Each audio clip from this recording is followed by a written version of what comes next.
আজকে আমি এই যে সবাই এপিআই দিয়ে এপিআই কল করে এআই অ্যাপ্লিকেশন বানাচ্ছে, এই মিস্ট্রিটা সলভ করব। এটা কি বিরাট বড় রকেট সায়েন্স? না, যে কেউ এটাকে করতে পারে। কি ব্যাপারটা কি আসলে?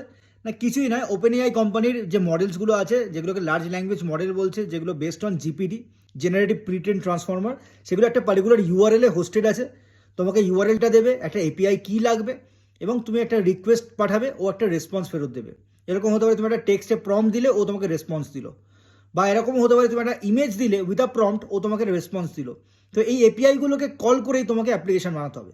যেমন ধরে নাও, ফর এক্সাম্পল, তুমি একটা অ্যাপ্লিকেশন বানিয়েছো যেখানে তুমি বললে যে আমি এই জায়গাটায় ঘুরতে যেতে চাই। তো যেই জায়গাটায় ঘুরতে যেতে চাও সেটাকে তুমি জিপিটিকে পাঠিয়ে দিলে বাই এপিআই কল, ও তোমাকে পুরো আইটিনারিটা বানিয়ে দিল। তুমি একটা ইউআই বানিয়ে দিয়েছো যেখানে প্রত্যেকটা ডে ওয়ানের plan with image, day two এর প্ল্যান উইথ ইমেজ পরপর দিয়ে দিল, এবং হোটেলসের সাজেশনস করে দিল। এবার হোটেলসগুলো বুক করলেই তুমি একটা কমিশন পাবে। তো এই টাইপের যে অ্যাপ্লিকেশনগুলো তৈরি হচ্ছে, জাস্ট একটা এপিআই কল করেই করে ফেলতে পারছে। তো দ্যাট ইজ অল।